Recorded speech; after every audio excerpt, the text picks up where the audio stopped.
Bonjour les amis, j'espère que vous allez bien. Bonsoir à tous, Tachi, Delek. Alors bonsoir pour ceux qui sont autour de Paris, en Europe, etc. Bon après-midi pour ceux qui sont ici dans le continent américain. Et puis bonjour à ceux qui sont en Nouvelle-Calédonie, au Japon et en Australie. Voilà. Comme ça, on a pensé à tout le monde. Alors le samedi 20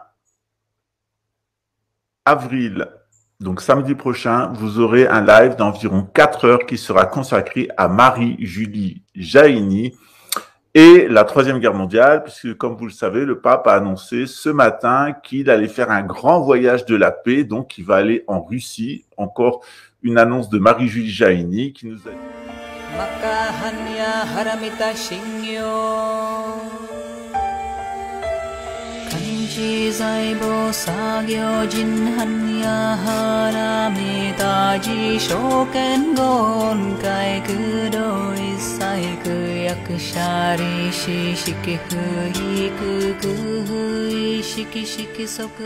encore une annonce de Marie-Julie Jaïni qui nous a dit que le pape irait plaider la paix auprès du chef des Russes et que, eh bien, ça ne fonctionnerait pas et que à l'automne, il y aurait la guerre qui serait déclarée et il faut s'attendre à voir le Charles de Gaulle faire.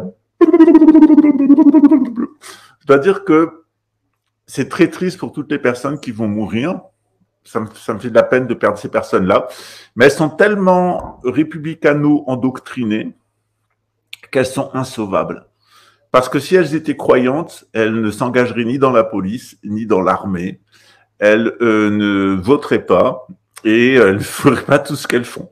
Donc elles vont mourir selon la loi de rétribution, eux et leurs familles, et une plus grande partie du territoire français va être entièrement dévastée par la guerre parce que c'est la loi de rétribution.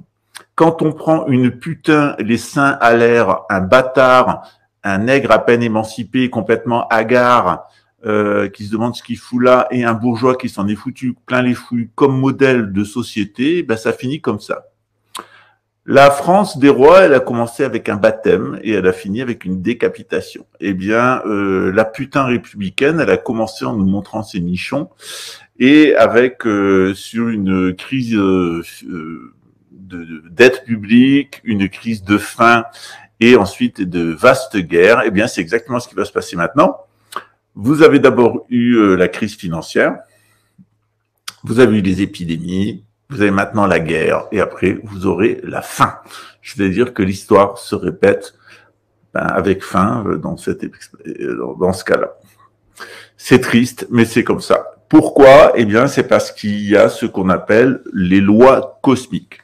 Si vous avez fait déjà des cours avec moi de Gnos, vous savez qu'il y a 12 grandes lois cosmiques qui sont liées aux 12 constellations du zodiaque, et pendant 26 000 ans, ce qu'on appelle les 26 000 ans, la grande année de précession des équinoxes, le jour du printemps se décale d'un jour pendant 26 000 ans pour revenir au point de départ.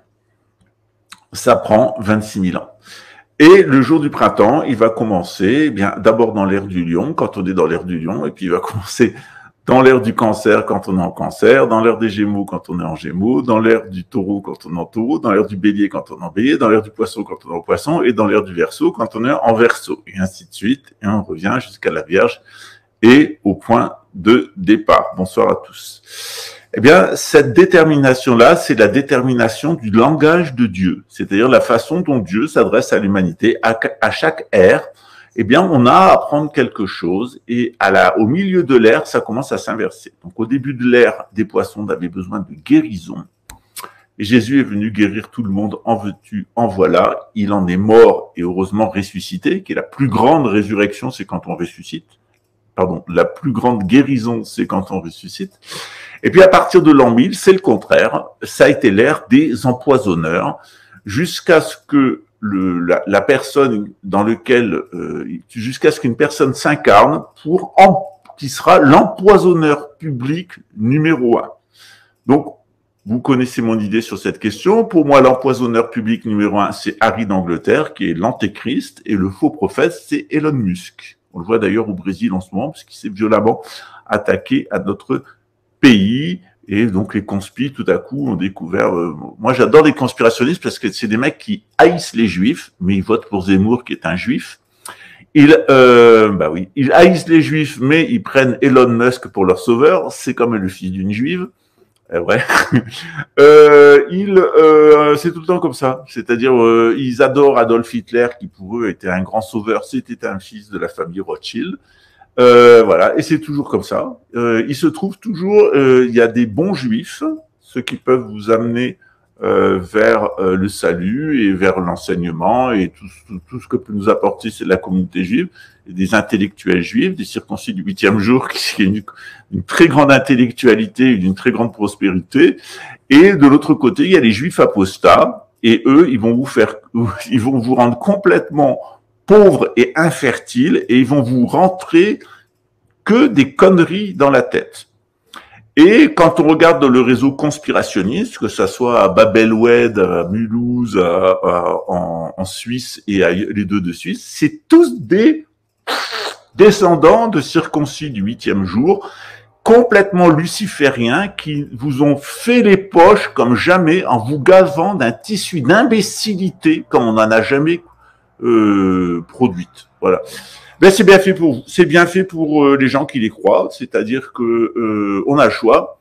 Quand il y a des musulmans, eh bien, on peut écouter les intellectuels de l'islam et les personnes intelligentes de l'islam qui sont hautement morales et hautement intellectuelles et hautement fertiles. On peut les écouter et on en tire tout à fait avantage. Si on écoute le crétin de banlieue désislamisé, pauvre comme Job, et qui va aller chercher un couteau en criant à la babar, malabar et carambar, si on croit que l'islam c'est ça, c'est qu'on a une case en moins. Pareil pour le judaïsme, il y a des juifs qui sont de très haute moralité, qui sont de très haute intellectualité, qui sont extrêmement prospères, qui sont des gens bien, et puis il y a des juifs qui sont des crapules finis, des financiers, des obsédés sexuels comme Epstein, des crapules comme Rothschild, etc., qui sont la honte de la communauté juive, mais qui n'impliquent pas la communauté juive. Pareil chez les chrétiens, il y a des chrétiens de très haute moralité, comme Marie-Lugie Jahénie, dont on parlera samedi, le Padre Pio, et bien d'autres qui sont d'autres moralités.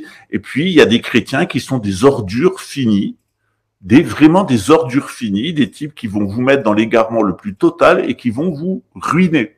Ça existe. Donc, le bon et le mauvais, il existe dans chacune des communautés. Le tout, c'est de se fier aux bonnes personnes. Quand on donne ses voix à Éric Zemmour, qui vient d'une famille de gangsters et de bandits, qui est allé négocier sa participation aux élections directement avec Emmanuel Macron et le Grand Orient de France, parce que c'était une stratégie de manipulation pour empêcher la France insoumise, ou les LR d'être au second tour, c'est-à-dire que Macron, on soit sûr d'avoir Macron en première ou deuxième position et pas en troisième. Eh bien, voilà à quoi se sert ce genre d'apostat, ce genre de traite, ce genre de bandits qu'on va recruter dans des familles des infâmes. Ces derniers jours, je regardais par exemple la plupart des préfets qu'il y a en France et des directeurs d'écoles de police, etc.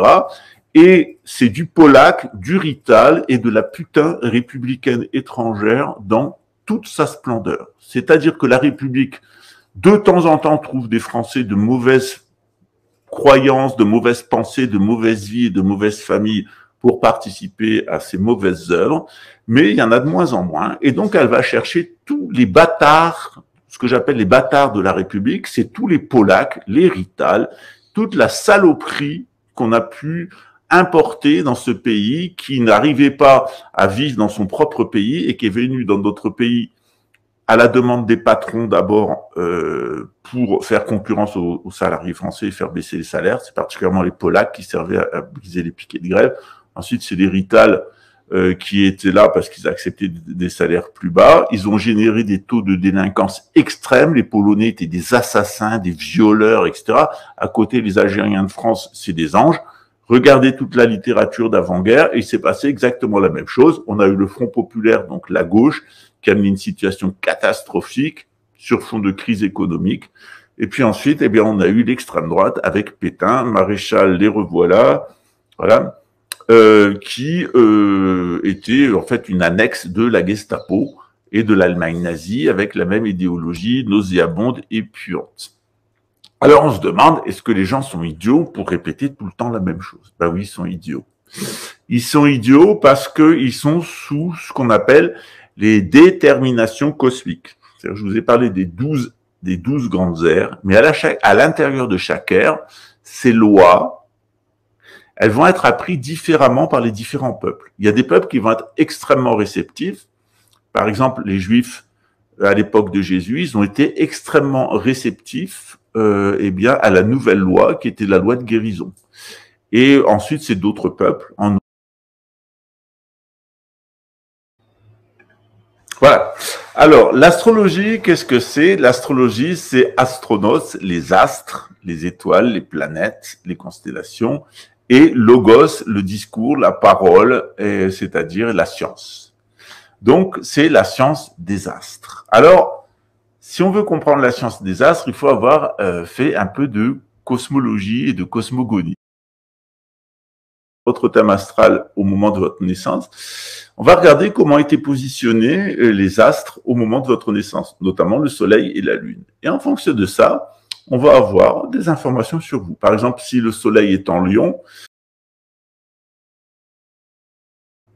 c'est ça l'enjeu de l'initiation, c'est ça l'enjeu de l'éveil, c'est ça l'enjeu de la réalisation et de la libération, c'est être libéré de cette impression de naissance. Et on a la possibilité d'être libéré de cette impression de naissance. Quand on n'arrive pas à se libérer de son impression de naissance, on va être complètement soumis au déterminisme astrologique. Complètement soumis à ça. La première règle de l'astrologie, je dis à chaque fois que je fais la thème astral d'une personne, je dis sapiens dominatur astris, ce qui veut dire en latin cuisine, la sagesse, donc la sagesse transcendante, la connaissance sagesse transcendante, domine les astres. C'est-à-dire que même si un conditionnement le plus pourri serait-il, à partir du moment où on a de la volonté et qu'on acquiert la connaissance sagesse, on a la possibilité de s'en libérer. Donc Alfred nous demande, est-ce que par la méditation qu'on parvient à mieux maîtriser ses émotions, est-ce bien plus complexe? C'est exactement par ça, c'est par la méditation. Le Bouddha nous a enseigné une technique qui s'appelle le Vipassana. Et le Vipassana, il commence par observer. On se met en position de méditation et on a des pensées qui vont arriver. Et on observe nos pensées de l'extérieur. Et petit à petit, on va investiguer pour comprendre comment les pensées sont créées. Okay. Donc déjà, quand on a plus de maîtrise sur les pensées, pour les créer et les décréer, on ne va pas tomber dans le niveau émotionnel. Mais si on médite beaucoup, on peut devenir très froid, on peut devenir très distant des personnes, et on peut s'assécher, comme dans le zen, et ne plus ressentir d'émotion. Donc on a une autre technique dans le bouddhisme tibétain, on apprend à observer son mental et comprendre comment il fonctionne et ne pas tomber dans le piège du mental. On ne contrôle pas son mental, en réalité. On peut organiser son mental, on peut le discipliner comme on discipline un éléphant, mais on ne peut pas le contrôler. Okay? Donc, on peut le discipliner, on peut l'organiser, on peut le mettre au travail, etc.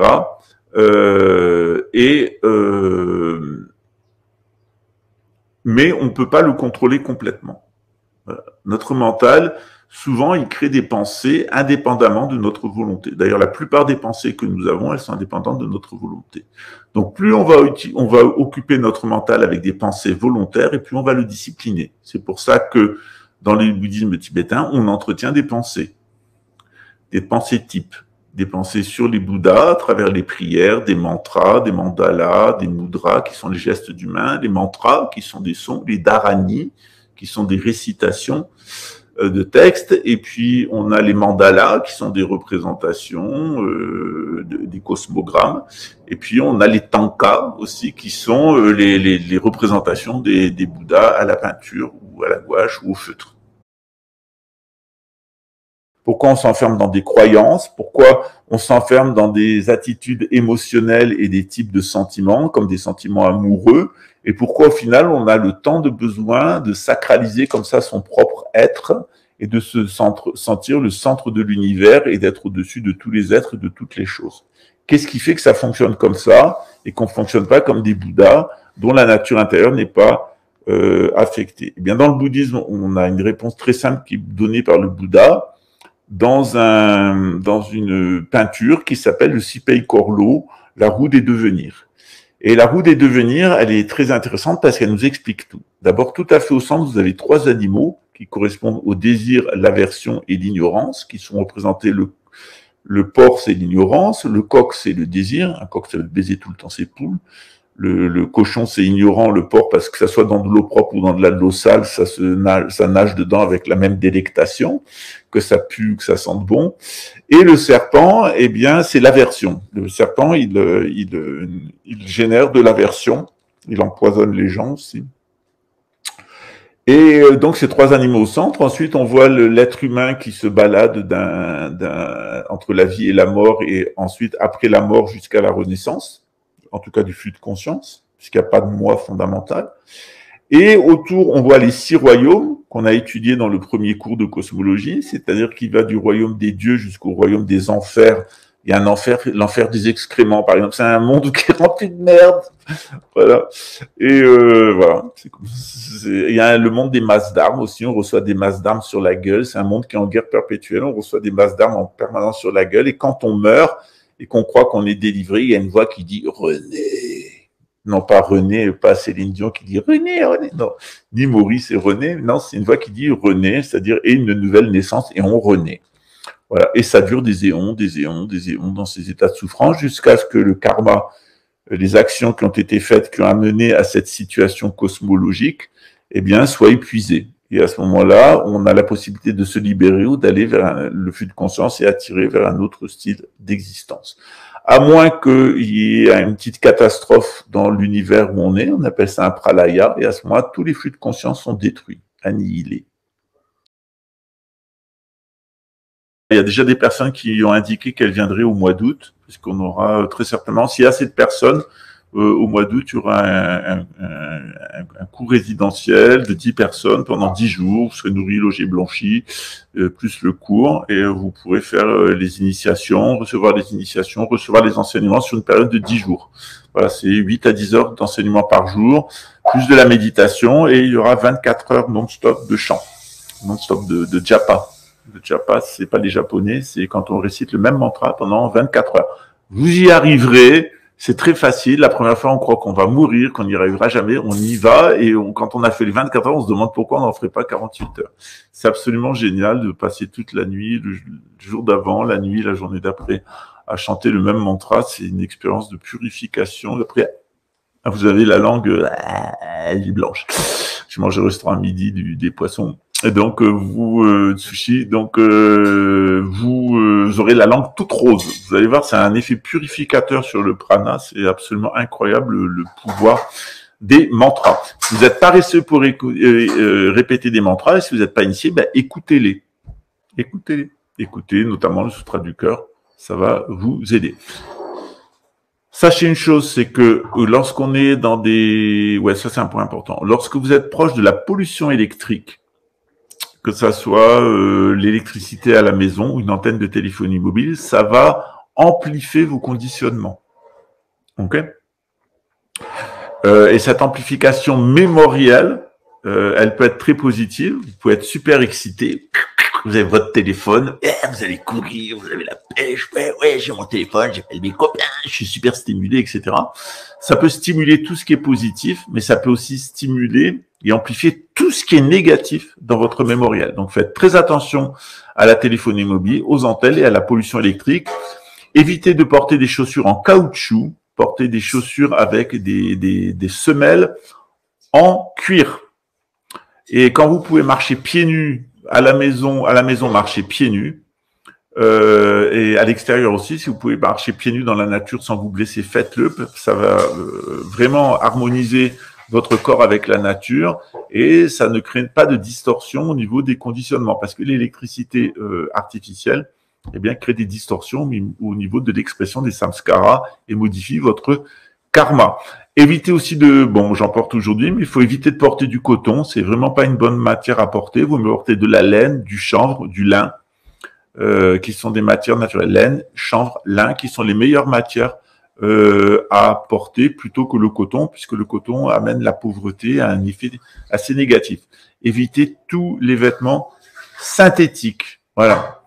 Et évidemment, vous pouvez utiliser des chaussures de sport pour aller courir, mais plus vous pouvez marcher pieds nus, et si vous vous sentez de courir pieds nus, dans un environnement protégé où il n'y aura pas des insectes, vous ne pouvez pas vous blesser, faites-le. Ça vous permet de réharmoniser votre corps avec la nature. N'hésitez pas, aujourd'hui on était au lac, on s'est promis de louer un bateau et de faire un tour pour être tranquille. On peut passer 2 jours en bateau tranquille. C'est un énorme lac ici, comme le lac de Genève. Pour être tranquille, c'est aussi important par moment d'être complètement immergé dans la nature, être complètement déconnecté, sans téléphone, sans rien, sans pollution, de pouvoir nager.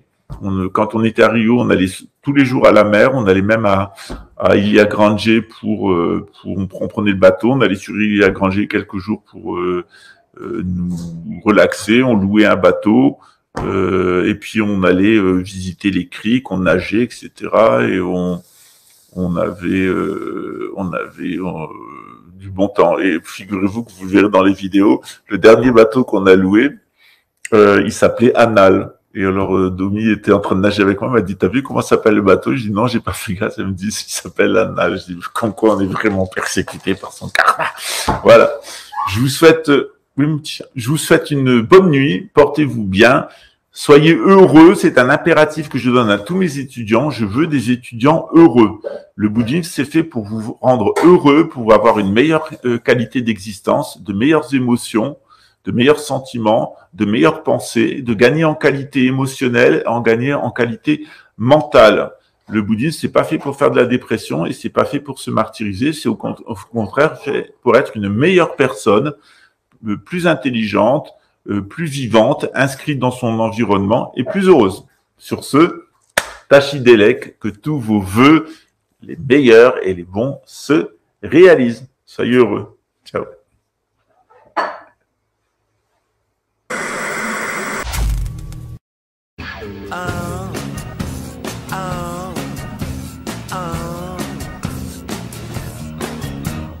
Five little monsters were riding through space. The spaceship broke and they fell into space. They gotta get out, but they don't know how.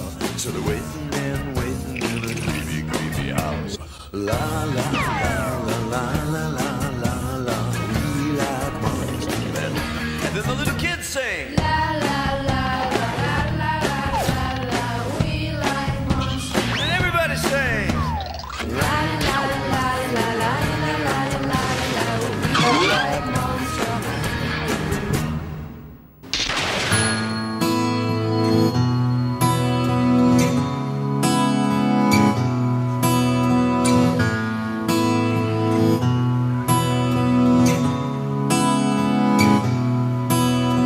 漢字財宝作業時般若波羅蜜多事象剣豪音階空洞一切空役者利子式不意空空不意式式即税空空即税式重創業式役分業税者利子税商法空相不商不滅不不上不増不減税航空中部式無重創業式無限に微絶心に無式証拠未速報無限界内し無意識界無無明薬無無明人内し無老死薬無老死人無空襲滅道無知薬